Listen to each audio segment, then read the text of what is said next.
Part 1.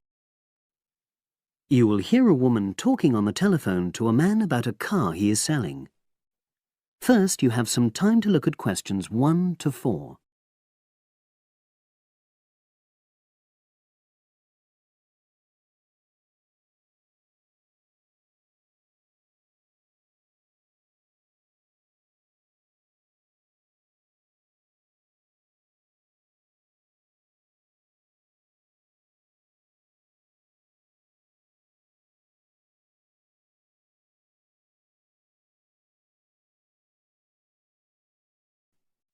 Now we shall begin. You should answer the questions as you listen, because you will not hear the recording a second time. Listen carefully and answer questions 1 to 4.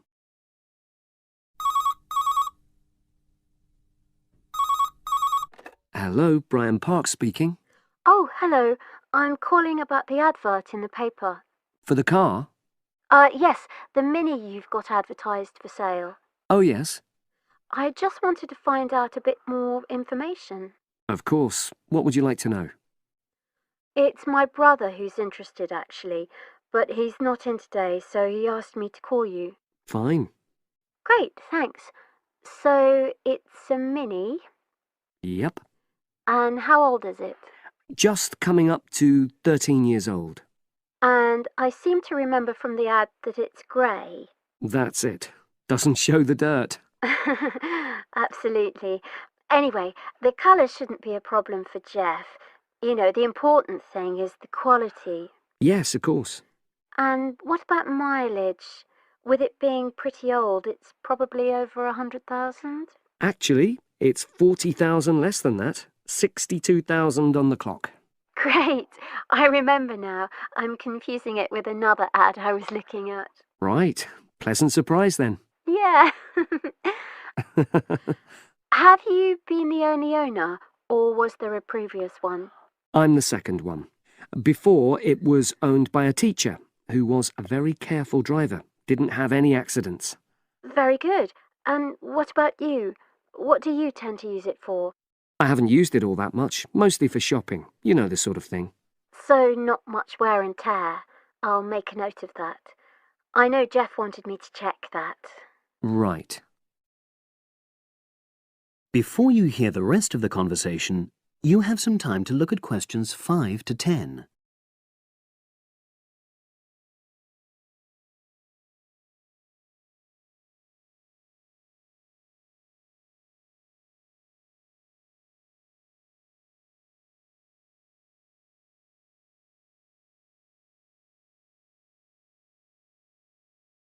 Now listen and answer questions 5 to 10.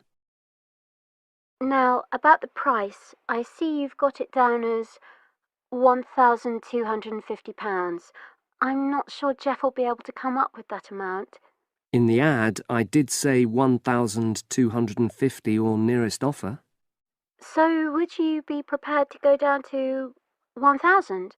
That's really too low, I'm afraid. 1,100? I might be able to go to that. OK, I'll make a note of that. What about tax? Is it due soon? Got another 5 months before it's due. Oh, that's a real plus, yes. I'll make a note of that. OK. Now, you say it's in good condition. For its age, I'd say yes, definitely. It's just been serviced and there were no major problems. Major. I'd be able to show you the service report. The only thing is, you'd have to get a new tyre in the near future. Though it's still OK, you know. It's certainly absolutely safe at the moment. OK, fair enough. Yes, I understand. And the garage also mentioned that one headlight could probably do with replacing. They think there's a fault there, you know, intermittent. Well, we'd obviously look at all the documents, but that sounds very straightforward. Of course. I've got all the service documents up to date, and you can look at those. Well, it all sounds pretty good, and I know my brother will be interested, so would it be possible for him to see the car? He's back from his trip tomorrow and away tonight, so how about tomorrow? Tomorrow? Wednesday? I'm afraid that's not possible. I'm out pretty much all day. Well, Thursday then? That'd be fine, yeah. In the morning? Yes, that'd suit me perfectly. Great. Now, you'll need my address. Oh, yes, of course. What is it? It's number 238, 238? London Road. Oh, that's easy enough. Yes, very straightforward. So I'll pass on these notes to Jeff, and he'll see you in a couple. That is the end of part 1. You now have half a minute to check your answers.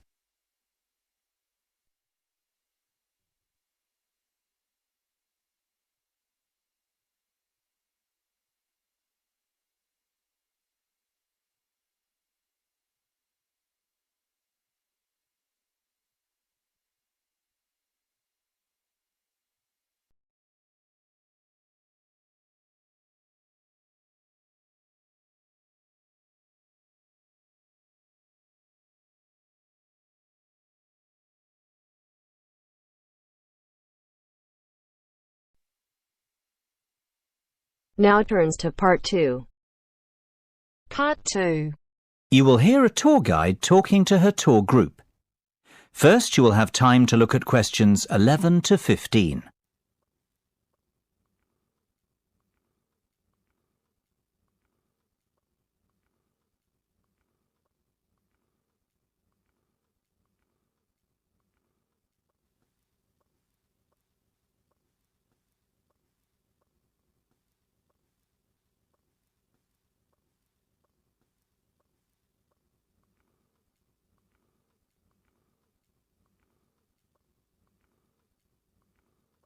Now listen carefully and answer questions 11 to 15. Well, we certainly have a busy day ahead of us, so let's get started, shall we? You'll find a map of the museum with the itinerary I've just handed out. The museum's our first port of call, so let's have a look at the map now. The door on the right of the entrance hall leads into the gift shop and ticket centre. Once we pick up our entrance tickets, I'd ask everyone to deposit their bags and coats in the cloakroom, which is located towards the back of the gift shop and ticket centre. If you want to pick up an information leaflet, you can approach the information desk situated along the right-hand side. Now, once you come back into the entrance hall, the door on the opposite side to the gift shop leads into the art gallery. There is a special exhibition on there at the moment which is not to be missed. If you continue on up the entrance hallway, that leads into the main exhibition centre. At the back left-hand side, there are some toilets. Beside the toilets, you'll find the 3D theatre. I strongly recommend that you make time for the 30-minute presentation in the theatre. It is well worth a viewing. Running along the right-hand side of the main exhibition centre is the Modern Art Studio. Here, not only can you view some of the most famous works of the 20th century, but you can also sit in on a workshop run by a local artist. So, that's the Art Museum. Before you hear the rest of the discussion, you have some time to look at questions 16 to 20.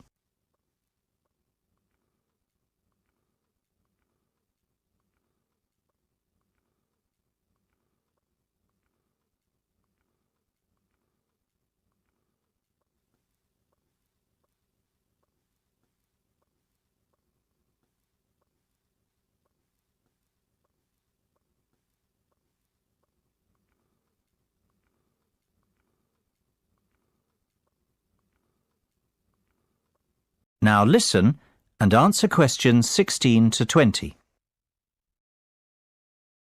Next on the itinerary is the aquarium.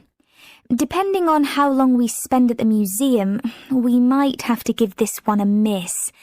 It's not what I'd call a highlight of the day, but it would be a shame if we didn't get to see it, as it's en route to the Solheim Country Club, where we're booked in for lunch at 1 o'clock. Originally, we had planned to stop off at the Milltown Winery afterwards, But we've had to scrap that plan. Otherwise, we'd never get to the zoological gardens before closing time. We have pre-booked the gardens and must be there by 2:30. So, no dilly-dallying please after lunch. Straight back onto the bus. The gardens close at 3:30, so we've an hour there, which should give us ample time to look around. Time allowing, we'll stop off at the famous Stout Brewery after that, if traffic isn't too heavy, and we're in Lincoln before 5. If not, we'll head straight for the National Concert Hall, where you're in for a real treat of an evening, with a performance from the world-renowned cellist, Andrei Borovsky. We have to be in our seats by 6:30 sharp. After that, it's back to the hotel for the night, where a buffet meal will be waiting for us at 8:30, or whenever we get back. That is the end of part 2. You now have half a minute to check your answers.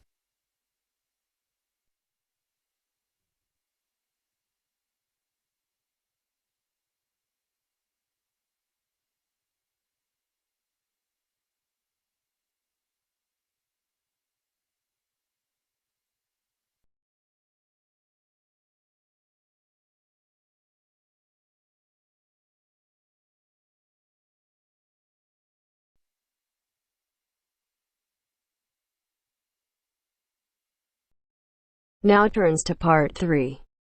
Part 3. You will hear two conversations. Are based on the following conversation. The answer should be appropriate to the content of this conversation. First, you have some time to look at questions 21 to 25.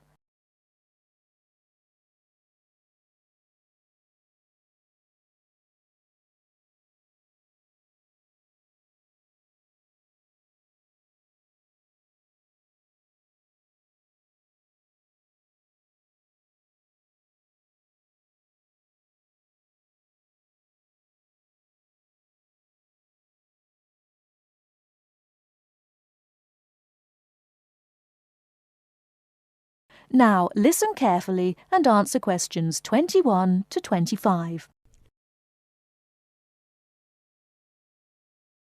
Oh, hi Dave. Long time no see. Hi, Maria. I just settled down. I thought I'd drop by. Come on in, take a seat. Would you like anything to drink? I have Sprite and orange juice. Sprite would be fine. Oh, so, how have you been? Oh, not bad. And you? Oh, I'm doing okay, but school has been really busy these days, and I haven't had time to relax. By the way, what's your major? Hotel management. Well, what do you want to do once you graduate? I haven't decided for sure, but I think I'd like to work for a hotel or travel agency in this area. How about you? Well, when I first started college, I wanted to major in French, but I realised I might have a hard time finding a job using the language, so I changed my major to computer science. With the right skills, landing a job in the computer industry shouldn't be too difficult. So, do you have a part-time job to support yourself through school? Well, fortunately for me, I received a 4-year academic scholarship that pays for all of my tuition and books. Wow, that's great. Yeah, how about you? Are you working your way through school? Yeah, I work 3 times a week at a restaurant near campus. Oh, what do you do there? I'm a cook. How do you like your job? It's okay. The other workers are friendly and the pay isn't bad. Before you hear the rest of the talk, you have some time to look at questions 26 to 30.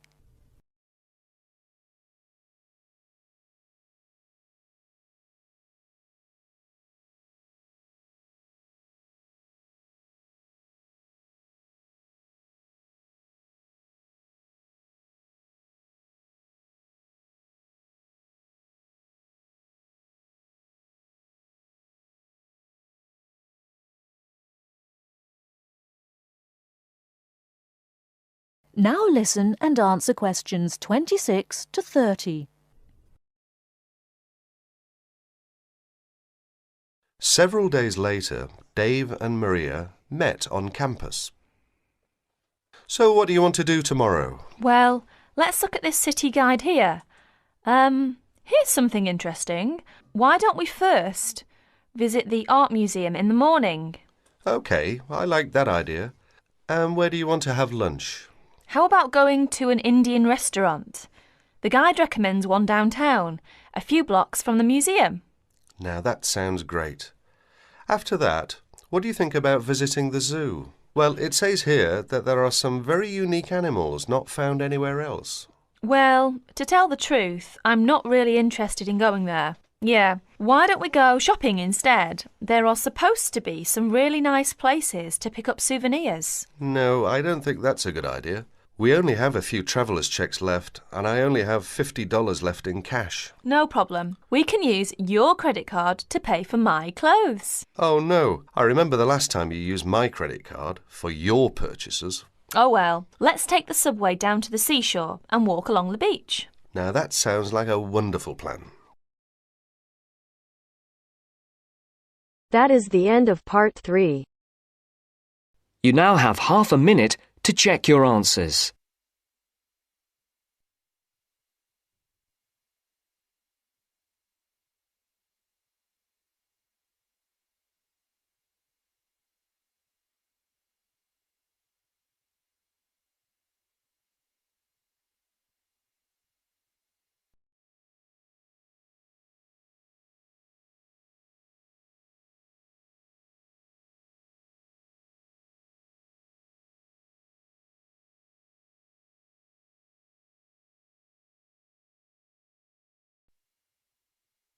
Now turns to part 4. Part 4.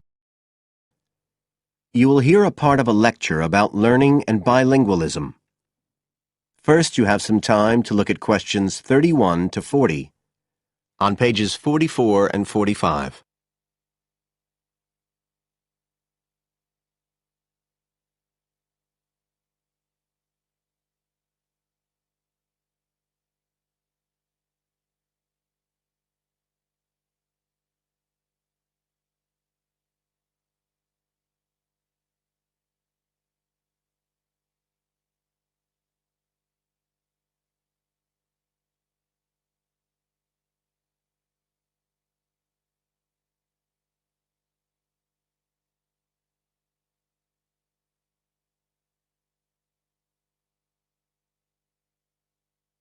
Now listen carefully and answer questions 31 to 40. When we look at theories of education and learning, we see a constant shifting of views as established theories are questioned and refined or even replaced, and we can see this very clearly in the way that attitudes towards bilingualism have changed. Let's start with a definition of bilingualism. And for our purposes today, we can say it's the ability to communicate with the same degree of proficiency in at least 2 languages. Now, in practical terms, this might seem like a good thing, something we'd all like to be able to do. However, early research done with children in the USA in fact suggested that being bilingual interfered in some way with learning and with the development of their mental processes. And so in those days, bilingualism was regarded as something to be avoided, and parents were encouraged to bring their children up as monolingual, just speaking one language. But this research, which took place in the early part of the 20th century, is now regarded as unsound for various reasons, mainly because it didn't take into account other factors such as the children's social and economic backgrounds. Now, in our last lecture, we were looking at some of the research that's been done into the way children learn, into their cognitive development, and in fact we believe now that the relationship between bilingualism and cognitive development is actually a positive one. It turns out that cognitive skills such as problem solving, which don't seem at first glance to have anything to do with how many languages you speak, are better among bilingual children than monolingual ones. And quite recently, there's been some very interesting work done by Ellen Bialystok at York University in Canada, She's been doing various studies on the effects of bilingualism, and her findings provide some evidence that they might apply to adults as well. They're not just restricted to children.